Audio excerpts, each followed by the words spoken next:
ఈ రోజు దేశానికి సేవలు అందిస్తున్నాయి.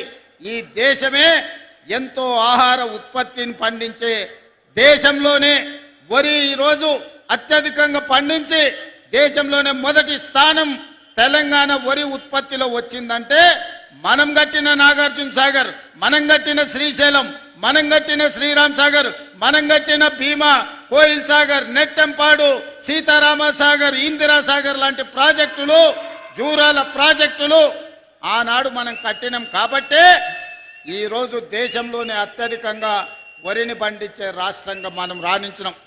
పెద్దలు తుమ్మల నాగేశ్వరరావు గారు చెప్పినట్టు వచ్చిన ఎంబడే 21,654 కోట్ల రూపాయలు 25,35,000 రైతు కుటుంబాలకు 2 లక్షల రూపాయల వరకు రైతు రుణమాఫీ చేసి దేశంలోనే తెలంగాణ రాష్ట్రం ఇది రైతు రాజ్యంగా, వ్యవసాయం అంటే దండుగ కాదు, వ్యవసాయం అంటే పండుగ అని నిరూపించి రైతు రుణమాఫీ చేసిన ఘనత మన ప్రభుత్వాన్ని.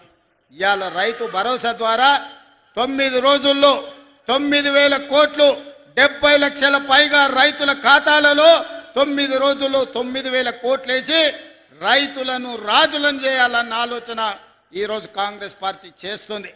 దాదాపుగా కాంగ్రెస్ పార్టీ అధికారంలోకి వచ్చిన తర్వాత 1,04,000 కోట్ల రూపాయలు రైతుల కోసం వ్యవసాయం మీద మనం ఖర్చు పెట్టడం జరిగింది.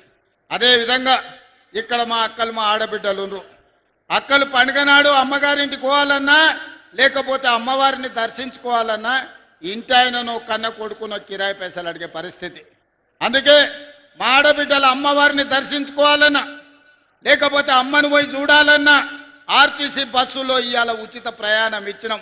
8,000 కోట్ల రూపాయలు ఉచిత ప్రయాణం కోసం ఖర్చు పెట్టినాం. దానికి మీ అభిమాన నాయకుడు ఇక్కడి శాసనసభ్యుడే